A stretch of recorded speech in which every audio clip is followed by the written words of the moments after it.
Mammal Rescue and Research Director for the International Fund for Animal Welfare. He joins us now from Massachusetts. Brian, thanks so much for being with us. Whales beach themselves, but rarely in numbers on this scale. Do you have any idea what caused this? It is very difficult to say with any mass stranding that is this large. Sometimes we realize that the answers may not ever be known. Whales will come into areas like this. They may be following a sick leader, maybe as a result of human-created ocean noise, such as oil, gas exploration, sonar. But a lot of times it's also chasing prey. So chasing the food that they eat, the fish that they eat into those areas, such as this. And when the tide goes out, those animals are helpless and stranded. Right. I mean, can human ingenuity stop it? And should we try to stop it? Or is this effectively possibly just the course of nature? No, it is definitely something that we want to try to avoid at all costs. From an animal welfare perspective, anytime that humans see this many animals that are suffering, we're called upon to do something, and it helps us right some of the things that we have done to the environment over the years. The challenge is learning the causes, and as I mentioned, it is a very difficult situation. Right now, the teams that are in Tasmania are doing an incredible effort. They've been at this for 4 days now, and they're going to be exhausted. Each of these animals is 900 to 1,000 kilograms, and so they are exhausted. Right. I mean, you mentioned, things like underwater radar, sonar that humans have created. I mean, we can't even figure out half the time how animals on our own land, on our planet, hear what dogs hear, what they can and can't hear.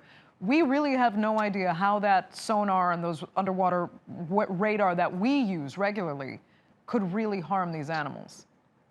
Right, that's a great point. And we are trying to learn that.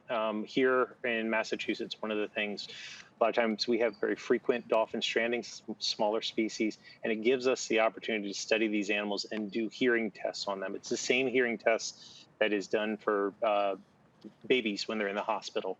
And so it allows us to be able to see and provide a baseline of data that we can use for other events around the world. And so, as you mentioned earlier, now the process, as the live response is wrapping up, the responders in Tasmania, they'll try to collect what information they can and learn as much as they can from those animals that have died during this event. Right. Now, they have a huge undertaking, apparently, trying to effectively dispose of these carcasses. Yeah. I mean, tell me why that's actually necessary to dispose of them and what the options are to clear them off. Also, I mean, and these are pilot whales. I mean, how special is this species too? Well, very special. Large species will see strandings of pilot whales. We occasionally get them here. It's not the species of dolphin that we get the most of, but when they do die in mass, these large mass stranding events, it causes quite a problem and a challenge for responders. One animal dead in the area, nature will be able to absorb that. But this much in the area, it becomes a hazard to navigation if the dead animals wash offshore to vessels in the area and things like that. So it is quite an undertaking to be able to manage one of these events, even after the live animals have been rescued. And allowing them to biodegrade, especially the ones that are already on the shore, that's not an option? It is typically an option. It depends on the area. It depends on how remote, how close to human settlements it is.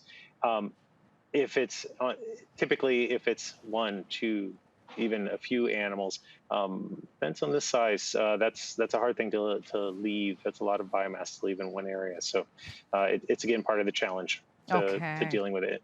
Brian Sharp, we're going to have to leave it there. Thank you so much for joining us. We appreciate it.